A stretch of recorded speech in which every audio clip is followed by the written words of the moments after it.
Real estate investment secrets. Discover the jealously guarded insights of real estate tycoons and hot dealers. Are you a tenderfoot?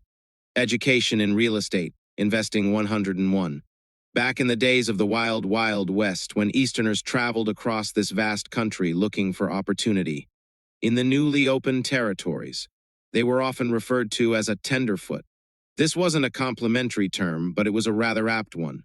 The Easterners wore city shoes that weren't designed to withstand the rigors of the Western terrain.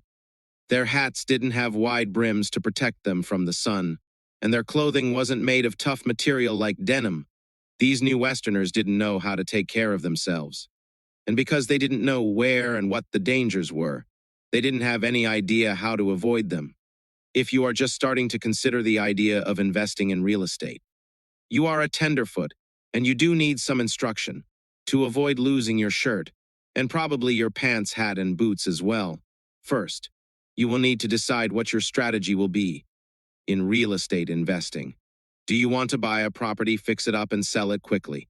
Or do you want to buy a property, hold it, and wait for the market to increase? Do you want to deal with renters? All of these questions are ones that you need to answer. Before you invest in any piece of real estate, you will need to learn how to investigate the value of properties yourself. It isn't fair to use the time of a real estate agent and have them show you property after property.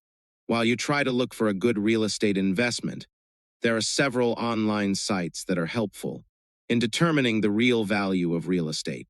Do not rely on tax values. They are not reliable, and they are not accurate either.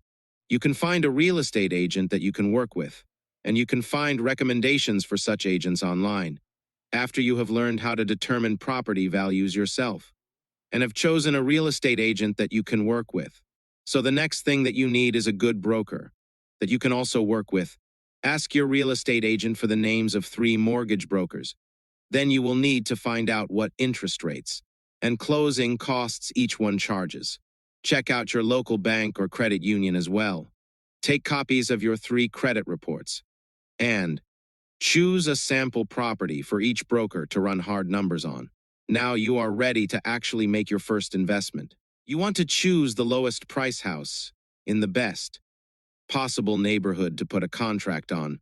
Let's say the cheapest 2-bedroom house in the best neighborhood in Fort Wayne costs $100,000, and the next cheapest comparable home is listed for $140,000.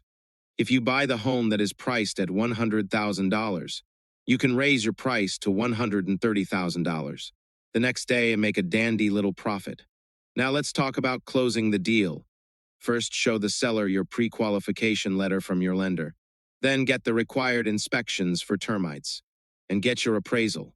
Once you have all of your ducks in a row, so to speak, it takes about 30 days to make the final close. A note here about any renovations or repairs that you might want to make to the property. Before you close, you might want to think about a purchase and renovate loan.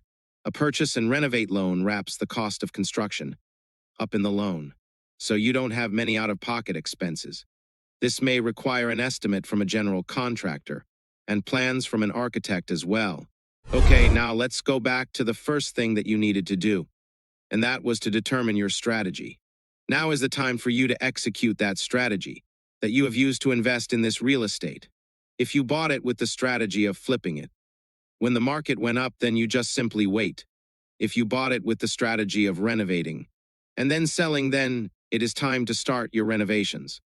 On the other hand, if you bought it with the strategy of renting it, it is time to start looking for tenants.